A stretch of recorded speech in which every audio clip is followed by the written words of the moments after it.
Kenapa engkau repot-repot carikan dokter untuk menyembuhkannya? Carikan tabib untuk mengatasi penyakitnya. Ini manusia istimewa. Obatnya sudah ada dalam dirinya sendiri. Cukup keluarkan ludahnya, oleskan di matanya, maka sembuh seketika matanya.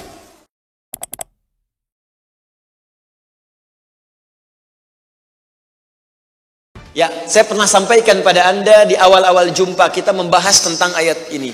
Nabi banyak dikisahkan dalam Al-Quran. Mulai dari kehidupan Nabi Adam. Ya, bagaimana memulai hidup di tempat baru. Kalau diturunkan tuh indah Pak Bu. Anda baru berumah tangga atau baru pindah komplek, pindah daerah. Bagaimana memulai hidup di tempat itu? Bukankah diturunkan kisah Nabi Adam dalam membina awal rumah tangga di situ?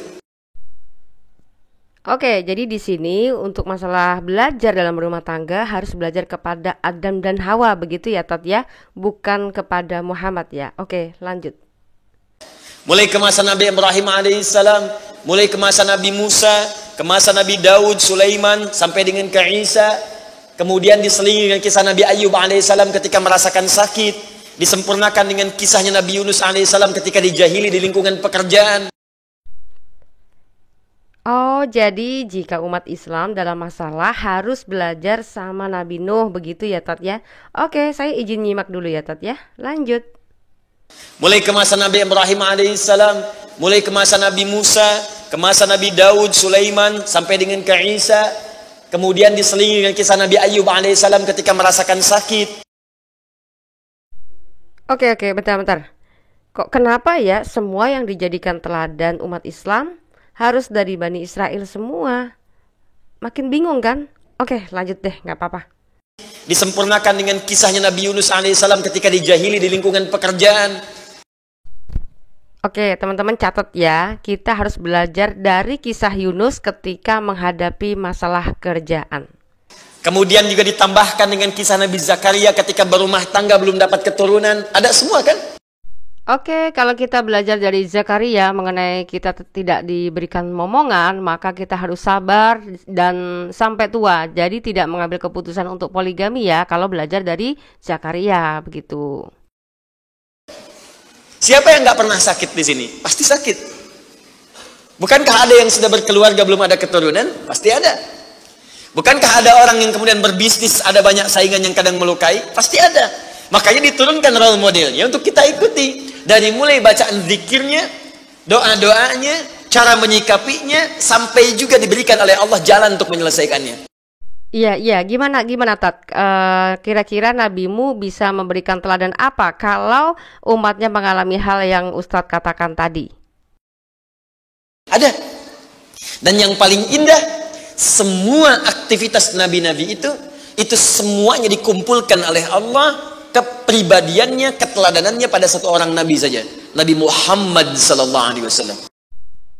Hore, akhirnya ke Muhammad juga. Oke, tepuk tangan dulu teman-teman. Oke Tat, gimana cara teladan Nabi Anda memberikan teladan pada umatnya? Silakan. Makanya beliau sempurna. Turun langsung Quran surah keempat, di surah yang sama, ayat 163. Oke, kita baca. Sesungguhnya kami mewahyukan kepadamu dalam kurung Muhammad sebagaimana kami telah mewahyukan kepada Nuh dan nabi-nabi setelahnya, dan kami telah mewahyukan pula kepada Ibrahim, Ismail, Ishak, Yakub dan anak cucunya, Isa, Ayub, Yunus, Harun dan Sulaiman, dan kami telah memberikan kitab Zabur kepada Daud. Tapi maaf Tat, ini maksudnya bagaimana ya? Kayaknya nggak nyambung deh kalau misalnya Muhammad itu disebut penyempurna, karena Muhammad belum membuktikan dirinya menyempurnakan atau memberikan teladan kepada umatnya. Tat, gimana dong? Saya tunjukkan pada Anda di antara kesempurnaannya supaya paham kita cara memahaminya. Nabi Muhammad pernah diuji dengan sakit mata. Oke, maksudnya sakit mata itu belen atau katarak atau minus atau plus atau bagaimana gitu loh Pak maksudnya? Orang-orang yang tidak mengerti sejarah dan tak paham hadis menilai itu sebagai aib yang melekat. Jangan seuzon dulu Ustadz. Ya enggak lah, masa cuma hanya sakit mata aja dianggap aib? Biasalah itu. Nabi dengan cara yang sangat luar biasa. Nabi dibawa kemudian oleh pamannya untuk berobat. Ketika datang kemudian kepada seorang tabib, yang paling menarik apa komentarnya? Dan dia mengetahui apa jawabannya. Kenapa engkau repot-repot carikan dokter untuk menyembuhkannya, carikan tabib untuk mengatasi penyakitnya? Ini manusia istimewa, obatnya sudah ada dalam dirinya sendiri. Cukup keluarkan ludahnya, oleskan di matanya, maka sembuh seketika matanya. Yang benar, Tat. Ini saya punya data-data di mana justru faktanya adalah tidak sesuai dengan apa yang Ustadz sampaikan.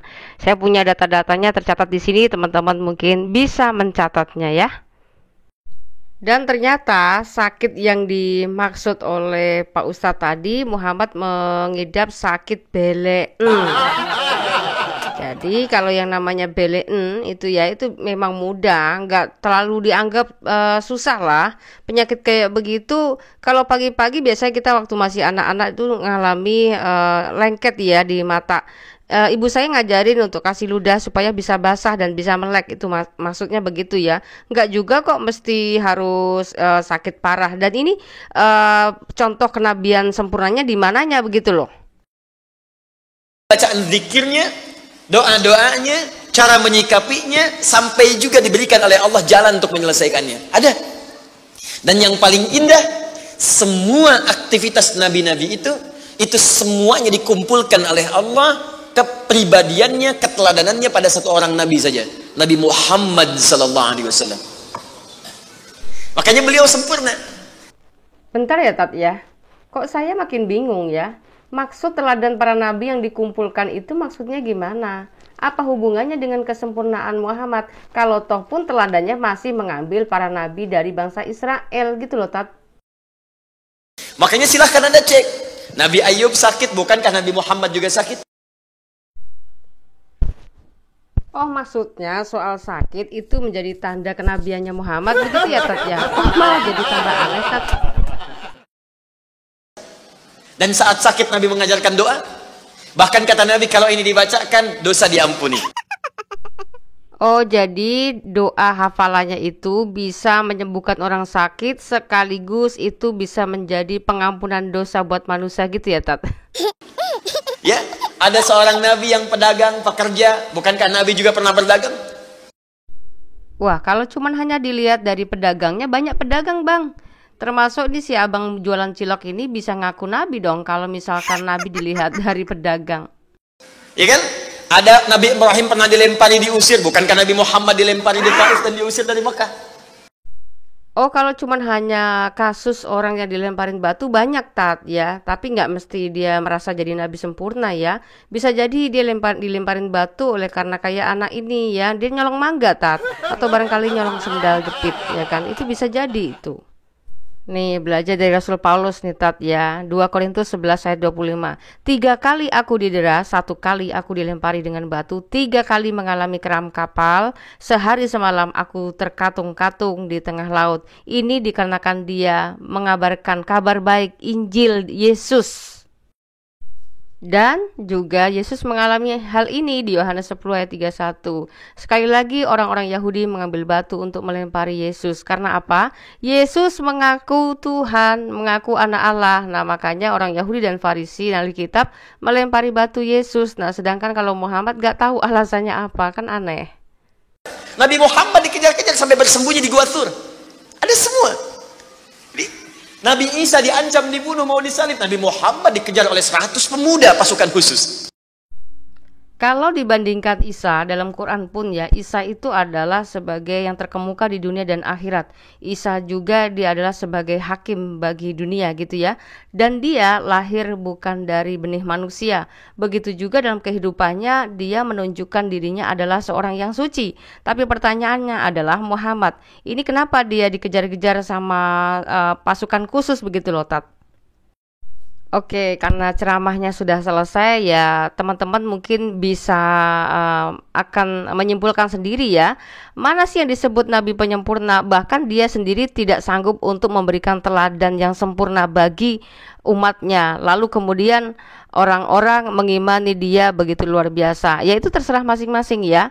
Kita bisa melihat bahwa kita harus belajar tentang rumah tangga kepada nabi terdahulu, belajar bersikap, bagaimana kita bersosialisasi kepada nabi terdahulu, bagaimana sikap kita menghadapi masalah rumah tangga kepada nabi terdahulu, bagaimana menghadapi sikap ketika kita tidak diberikan keturunan, melihat nabi terdahulu, lalu kemudian bagaimana cara umatnya bisa melihat dari nabinya sendiri. Nah, itu pertanyaannya buat kalian semuanya.